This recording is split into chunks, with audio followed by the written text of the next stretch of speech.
오늘 또 온라인 예배로 함께 만나게 된 것을 진심으로 감사를 드립니다. 오늘은 베드로전서 마지막 예배로 우리 함께 은혜를 나누고자 합니다. 기도하겠습니다. 전능하신 하나님 감사합니다.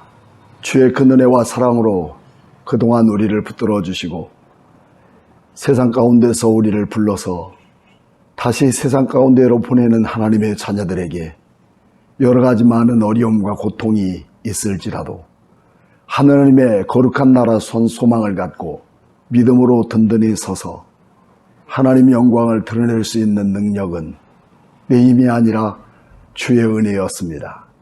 오늘도 말씀으로 세상을 살아가는 하나님의 자녀들에게 용기와 힘을 주시고 악한 영들을 대적하며 영적 전쟁에서 승리하는 하나님의 자녀들로 살아가게 하여 주옵소서. 오늘 이 모든 예배를 주님 영광 받아주시고 또 온라인 예배를 드리면서 하나님 앞에 감사함으로 귀한 헌금을 드려진 손길들과 예배에 참여한 모든 자들에게 하나님의 동일한 은혜와 사랑으로 축복해 주옵소서. 살아계신 예수님의 이름으로 기도하옵나이다. 아멘. 오늘은 베드로전서 5장 8절부터 14절 말씀까지 마지막 절까지입니다. 이 말씀으로 함께 은혜 받을 내용은 은혜로 세상을 이기는 교회와 성도에 대해서 우리 함께 베드로전서를 마감하고자 합니다. 지금까지 이 성도들이 이 세상을 살아가면서 직면하고 있는 고난에는 또 국가적인 문제에 대하여 또 직장에 대하여 가정과 그리고 그리스도의 십자가에서 일어난 일들에 대하여 우리에게 말씀해 주고 있었던 내용들을 우리는 다시 한번 마음에 새기면서 이제 본격적으로 성도들이 어떤 싸움을 싸우고 세상에 살아가야 되는지를 말씀해 주고 있는 내용이 되겠습니다. 교회의 싸움은 육체적인 싸움 아닙니다. 피 흘리는 싸움 아닙니다. 영적인 싸움이고 마귀를 대적하는 싸움이라는 사실을 우리의 가슴에 염두해 줘야 되겠습니다. 하나님의 독생자 예수 그리스도를 십자가에 되어지기까지 구원하시는 하나님의 은혜는 너무 귀하고 값비싼 은혜라는 사실이죠. 그러나 가장 값싼 은혜로 둔갑시키려는 것은 죄악이며 그 죄악의 중심자리에는 마귀 곧 사단이 자리 잡고 있다는 사실입니다. 우리는 김종호 성가자께서는 평생의 찬양을 작곡 작사하여 불렀던 그런 찬양 속에 이 세상을 떠나기까지 그는 이 찬양을 부를 수밖에 없었고 이 찬양이 내 인생의 삶의 전부였다고 하는 고백과 신앙 간증이 담겨있는 그 찬양이 있어요. 그 찬양은 하나님의 은혜였습니다.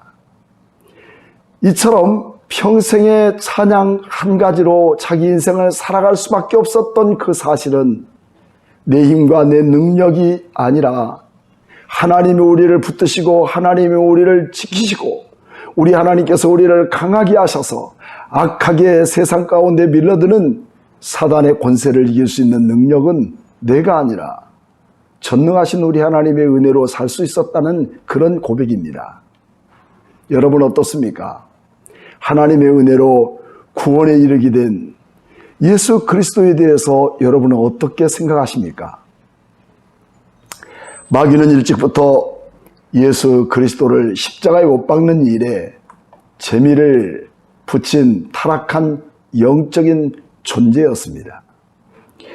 마귀는 스스로 하나님을 행사하면서 자신이 생각하는 모든 일은 옳다고 주장하며 그리스도를 정죄하기까지 했습니다.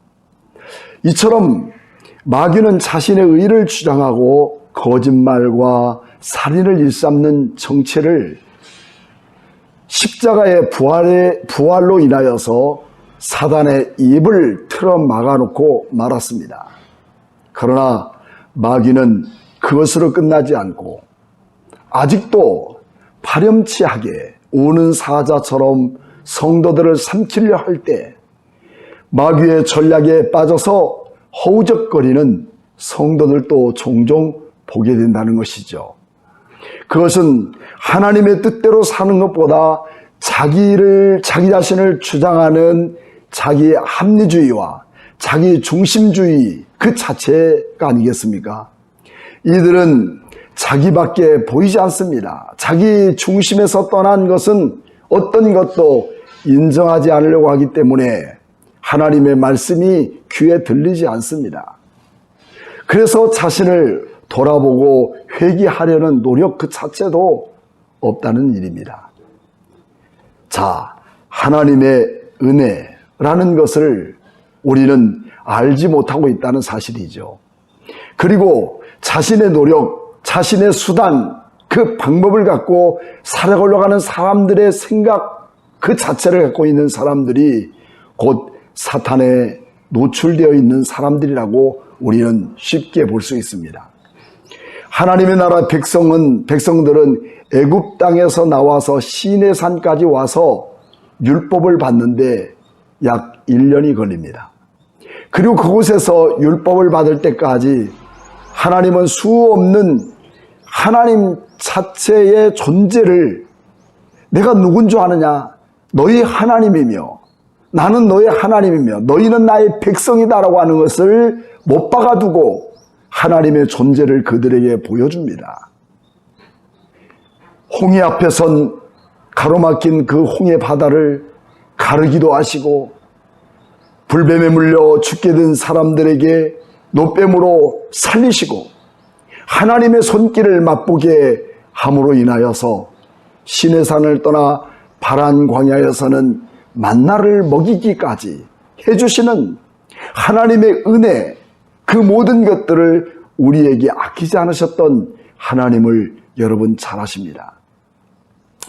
그럼에도 불구하고 백성들은 울며 통곡합니다. 민수기서 11장부터 이제 13장까지 나오는 내용들을 보게 되면 시내산에서 유월절을 지키고 인구조사한 뒤에 이제 드디어 하나님이 이끄시기를 원하시는 가나안 땅을 향해 가는 것이죠. 하지만 백성들은 울고 통곡합니다. 그 이유가 무엇일까요? 모세는 백성들을 대변해서 하나님을 향하여 원망을 털어놓고 있습니다. 하나님, 어찌하여서 내가 이 백성들을 짐을 져야 합니까? 내가 아들을 잉태하여 낳기라도 했습니까? 아니면 이들을 데리고 열조에게 맹세하신 땅으로 가라 왜 하십니까? 그리고 내가 이들에게 먹일 고기가 어디 있습니까? 나 혼자 이 백성들을 감당할 수 없습니다. 차라리 나를 죽으라 하십시오 하면서 모세는 심통한 그 마음을 하나님께 도로하며 하나님께 이렇게 고백한 내용들을 우리는 민수기에서 발견해 볼 수가 있습니다. 여러분 마음은 어떻습니까? 이럴 때 하나님은 뭐라고 말씀하셨는지 궁금하지 않으시나요? 하나님 말씀합니다. 너희에게 고기를 먹여줄 것이다. 하루나 이틀이나 3일 그것 아니라 입에서 냄새가 날 때까지 내가 싫어할 때까지 너희에게 한 달 동안 고기를 먹여주리라. 민수기서 11장 19절에서 20절까지의 내용을 읽어보면 그렇게 말씀하고 있습니다. 여러분 꼭 우리에게 이렇게 보여줘야만 그 하나님이 어떤 하나님인 줄 알고 있습니까? 지금까지 행하시고 지금까지 일하시고 지금까지 나를 통해서 역사하셨던 그 하나님은 수없이 우리에게 보여줬지만 그 자체에 대해서는 감지할 수 없는, 그리고 모든 현실적인 문제 앞에 내 자신 자체가 곧 현실의 문제라는 사실을 벗어나지 못하고 있습니다. 마귀는 언제나 그리스도를 굴복시키고 십자가에 매달아 두는 것처럼 성도들을 현실의 시각에서 떠나 믿음의 눈을 가질 수 없게 만들 뿐 아니라 부정적인 시각에서 떠날 수 없는 사람으로 만들려고 합니다. 오늘날 성도들을 쇠사슬로 묶어 있는 채로 아예 통째로 집어삼키려고 하는 것이 사단입니다. 더구나 코로나로 인하여 많은 사람들이 교회의 한계를 선언하고 있습니다. 그러나 사실상 마귀는 교회를 집어삼킬 능력 그 자체가 없습니다. 우리가 마귀를 대적하고 마귀를 추방할 수 있는 그 자체, 그것은 내가 능력을 받아서 쫓아내는 권세가 있어서가 아니라 교회가 참된 진리의 말씀으로 이겨갈 때, 그리고 말씀으로 승리하며 살아갈 때 마귀의 권세는 무너지고 마는 것입니다. 할렐루야. 그래서 디모데전서 4장 17절 말씀에는 주께서 내 곁에 서서 나에게 힘을 주심은 나로 말미암아 선포된 말씀이 온전히 전파되어 모든 이방인들이 듣게 하려 하심이니 내가 사자 입에서 건짐을 받았느니라고 말씀하고 있습니다. 다시 말하면 내 자신이 하나님의 진리의 말씀 안에 있고 말씀대로 살아가느냐에 달려있다는 사실이죠. 그렇지 못한다면 아무리 대단한 능력을 가지고 있고 많은 성경을 읽고 많은 기도를 했다 할지라도 마귀의 올무가 될 수밖에 없다는 사실 아니겠습니까? 예수님을 십자가에 내몰게 한 장본인들은 마귀 자체가 아니라 예수님의 제자 중에서 있었던 것이죠. 그 이유는 무엇일까요? 아담과 하와에게도 하나님 말씀보다는, 또 제자들에게도 예수님의 말씀보다는 마귀의 말을 더 귀 기울였다는 사실이죠. 부정적인 것, 하나님의 말씀보다도 세상 것에 대해서 우리가 더 귀를 기울이고 거기에 관심을 갖고 있었다는 거예요. 그래서 요한복음 13장 2절 말씀에는 마귀가 벌써 시몬의 아들 가룟 유다의 마음에 예수를 팔려는 생각을 넣었더라 하는 것이죠. 우리는 수없이 악한 영들에게 노출된 우리의 모습이 아니겠습니까? 그러나 그것들을 받아들일 것이냐 아니면 거부하고 하나님의 말씀대로 살 것이냐에 대한 결정이 오늘 나에게 있다는 것이죠. 그 자체가 뭐냐면 믿음입니다. 지금도 주님의 말씀에 서서 순종하며 살아가다 보면 더 우는 사자처럼 삼킬 자를 찾는 마귀의 지배 아래 있는 자도 많다는 것이죠. 베드로전서 5장 8절 말씀에는 근신하라 깨어라 너희 대적 마귀가 우는 사자같이 두루 다니며 삼킬 자를 찾나니 하지만 빛으로 오신 그리스도께서 다시 직접 재림하실 때까지는 악한 자들의 세력은 멈추지 않고 계속됩니다. 그럴 때 베드로전서 4장 12절 말씀에는 사랑하는 형제들아 너희를 연단하려고 오는 불시험을 이상한 일 당하는 것 같이 이상히 여기지 말고 이때 주님이 말씀하는 사인을 우리는 알아야 되겠습니다. 그것은 이런 모든 시련들과 이런 악한 영들에 대한 세계 속에서도 하나님은 알곡과 쭉정이를 골라내시는 그 모습이 아니겠습니까? 여러분, 새벽에 가까울수록 어둠은 더 깊고 겨울철의 추위는 더 큽니다. 하지만 새벽은 그렇게 길지 않습니다. 곧 날이 밝아오고 해가 떠오르면 어둠과 추위는 사라지고 맙니다. 그러므로 믿음에 굳게 서서 마귀를 대적해야 합니다. 성도들이 대적하는 싸움은 무엇일까요? 성도들이 악한 영들과 싸워 대적하는 그 싸움은 마귀를 쫓기 위해서 거친 언어를 사용하는 것일까요? 아니면 눈을 부릅뜨고 무서운 형상을 가진 자일까요? 우리는 무엇을 먹을까, 무엇을 입을까 생각하면서도 어떻게 마귀를 쫓을까 생각하며 기도의 능력을 받은 자일까요? 하지만 하나님 나라의 의를 위하여 싸우도록 우리는 세상 가운데서 부르심을 받았다고 마태복음 6장에 말씀하고 있습니다. 교회는 어떤 영적 전쟁을 싸워야 할까요? 더 많은 성도들이 자신의 교회로 채워지는 싸움일까요? 그것 아닙니다. 세속주의와 현실 만족주의, 자기 실현과 생존을 위해 자신과 싸우며 넘치는 죄악과 타락의 풍랑에 맞서 피 흘리기까지 싸워야 할 그 사실인 것을 우리는 반드시 깨달아야 합니다.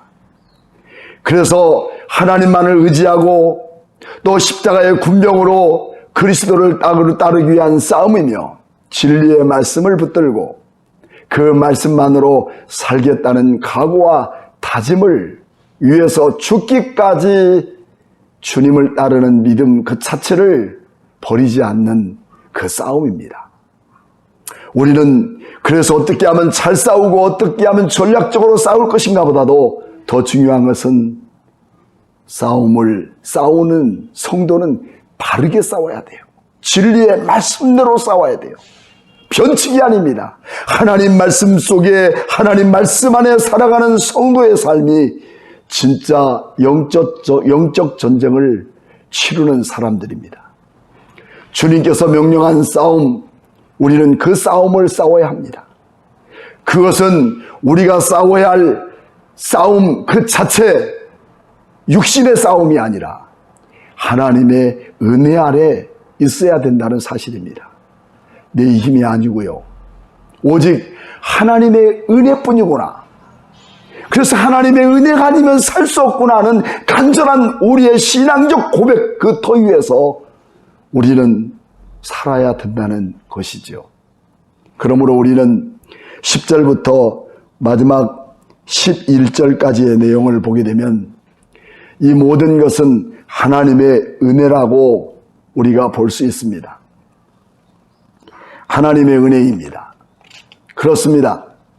어느 누구도 인생의 향방을 자기가 계획하거나 또 자기가 만들어 놓은 인생의 설계한 그대로 방향을 잡고 살아갈 수 있는 것은 되지 못합니다. 어쩌면 우리의 의지대로 결정된 것이 인생이라고 말할 수 없다는 사실이죠.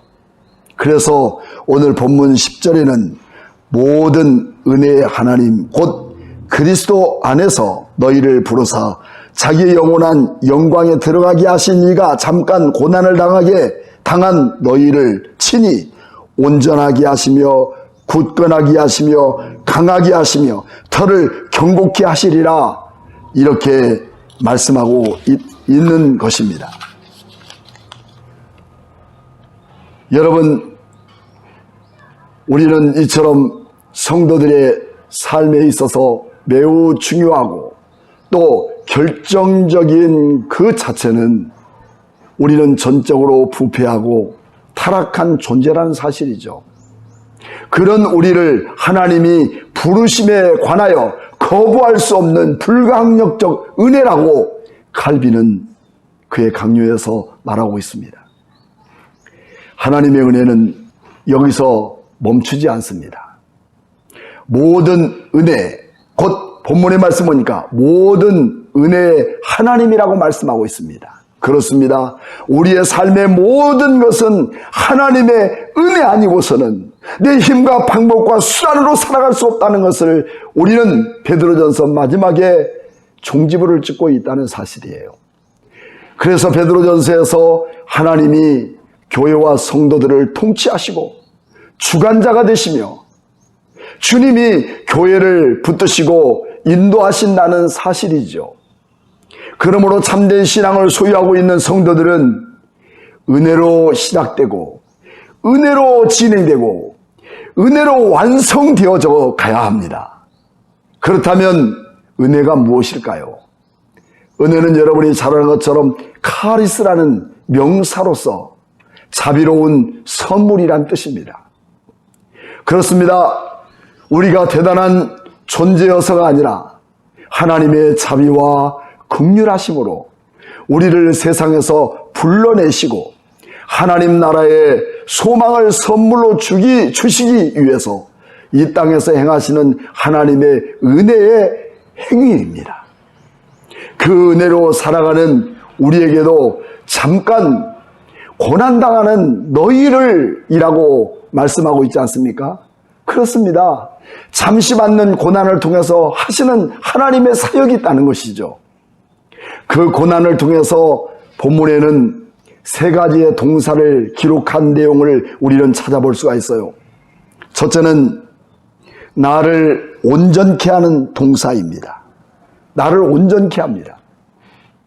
하나님의 사람으로 고치고 수리했다는 뜻입니다. 더 나아가서는 회복시켰다는 것이에요. 과거의 옛사람이 아니라 하나님의 사람으로 회복시켜 나가는 사람입니다. 여러분, 우리는 세상의 부르심을 받아 나온 성도들을 다시 세상의 자리에, 타락의 자리에 들어가지 않게 하시도록 계속 우리를 인도하시고 위로하시며 격려하시며 진리의 말씀과 은혜로 우리 자신들을 회복시켜서 하나님의 거룩한 백성으로 살아갈 수 있도록 우리를 더욱 든든하게 만들어주시는 하나님의 은혜, 여러분도 함께 느끼고 있지 않습니까? 이 얼마나 큰 은혜입니까? 그냥 버려두거나 방립하지 않으시는 은혜입니다. 이것이 하나님의 사랑이며 관심 아니겠습니까? 그래서 우리는 하나님의 사랑받기 위해 태어난 존재인 것이죠. 그리고 두 번째는 굳건하게 하셨다고 10절에 말씀하고 있습니다. 이 말씀은 어떤 방향을 돌려 고난과 환난 앞에서 움츠리거나 피하는 것이 아니라 맞서서 한 곳에 고정시키고 흔들리지 않게 한다는 동사를 말하고 있어요. 그렇습니다. 하나님 나라의 산 소망을 가진 우리는 어떤 경우에도 어떤 어려움과 시련 속에서도 흔들리지 않고 내 신앙 부여잡고 주님만을 의지하겠다는 강력한 믿음은 주님께서 나를 붙드시는 이 놀라운 은혜라는 사실이죠. 우리가 믿음으로 살아가면서도 자기 자신 속에 주저앉아 자신을 의지하게 되는 경우도 있죠. 거기에서 우리는 모든 것이 무너지기만 합니다. 하지만 자신이 쓰러지는 곳에서 십자가의 능력을 경험하게 되고 더욱더 강력한 그리스도인으로 살아갈 수 있는 그런 저력을 우리 하나님이 베푸시지 않습니까? 그리고 세 번째는 강하게 하십니다. 그 강하게 하시며 라고 써 있지 않습니까? 믿음으로 살아가는 성도들은 당연히 강해야 합니다. 아무리 반듯한 나무도 푸석푸석한 나무는 기둥이 될 수가 없어요. 환난과 시련 앞에서도 흔들리지 않고 자손들에게 믿음의 유산을 남겨주는 사람은 그 힘과 능력이 아니라 하나님이 그렇게 우리를 강하게 만들어주시는 은혜라는 사실입니다. 영원한 목적을 은혜로 약속하신 하나님께서 우리에게 실패하지 않도록 회복시키시고 굳게 세우시고 강하게 하시는 것입니다. 이것은 하나님께서 나를 향하신 거룩한 은혜와 사랑의 계획이 오늘 여러분과 저에게 담겨 있습니다. 마지막으로 우리는 터를 견고케 하신다고 말씀합니다. 우리의 인생 참 험하고 고통스러운 삶을 우리는 살아왔습니다. 그 누구 하나 평탄한 길을 밟아가면서 사는 사람은 아마 한 명도 없을 것입니다. 또 그래야 됩니다. 그 이유는 고난은 곧 분리할 수 없는 영광과 하나이기 때문입니다. 하나님의 백성으로 살아가기 위한 하나님의 수단이며 더 나아가서는 영광스러운 축복의 과정이 우리의 고난 속에 담겨 있는 것입니다. 그 고난을 통해서 우리의 터를 견고케 한다는 것은 베드로의 그 자체, 베드로의 이름 그 자체를 단어로 삼은 것을 우리는 확인해 볼 수가 있습니다.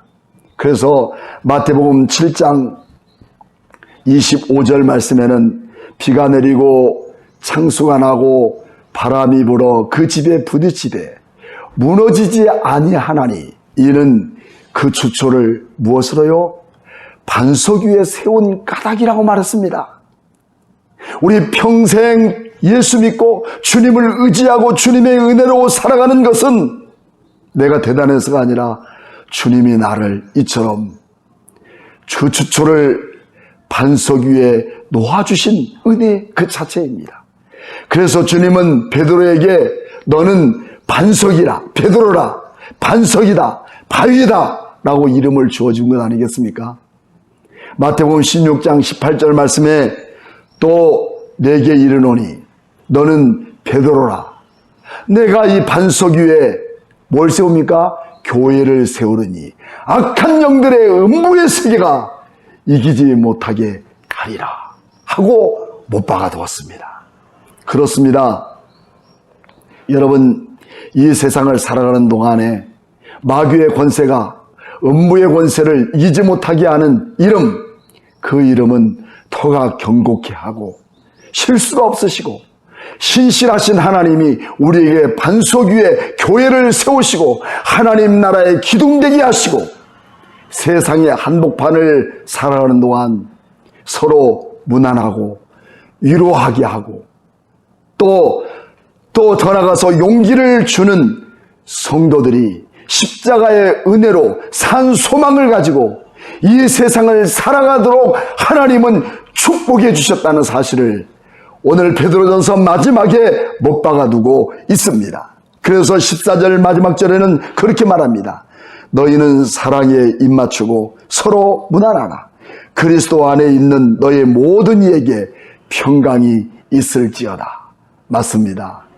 나의 반석이 되신 하나님, 나를 대단해서가 아니라 나를 대단한 인간과 대단한 존재로서 하나님 나라의 거룩한 기둥으로 삼아주시고 그 터를 경고케 하시는 하나님의 은혜 앞에 우리는 조금 더 흔들리지 말고 그 영광 우리 하나님께 돌리며 이 땅에서 맡겨준 그 귀한 사명을 잘 감당하고 끊임없이 주님을 찬양하며 살아가는 여러분과 저가 되기를 주님의 이름으로 축복합니다. 우리 함께 기도하겠습니다. 전능하신 하나님, 과거의 나의 모습을 주님은 더 잘 아십니다.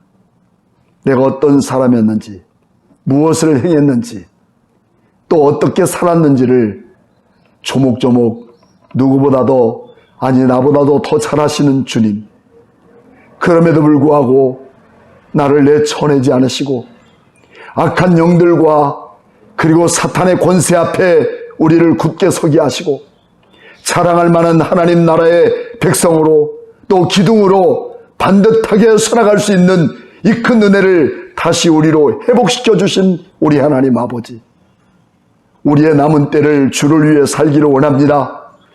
우리의 남은 시간들을 주의 영광을 위해 살기를 원합니다. 빈틈없고 흔들림 없이 악한 영들에게 휘둘려지는 인생 되지 말게 하시고 하나님의 거룩한 능력의 손에 붙들려져서 위대한 역사를 이뤄가는 하나님의 사람으로 살아갈 수 있도록 은혜를 베풀어 주시고 베드로전서를 통해서 우리의 모든 모습이 하나님의 나라의 거룩한 산 소망은 결국 십자가라는 은혜 속에 우리에게 베푸신 능력임을 믿고 믿음으로 굳게 살아가는 귀한 성도들 되게 하여 주옵소서. 지금은 교회 머리가 되신 예수 그리스도의 무한하신 은혜와 하나님 아버지의 만거하신 사랑과 성령님의 감동하심이 오늘도 베드로전서를 마감하며 우리 가슴 속에 심겨진 귀한 말씀이 살아 역사하는 모든 성도들 위해 지금부터 영원토록 함께 계실지어다. 아멘.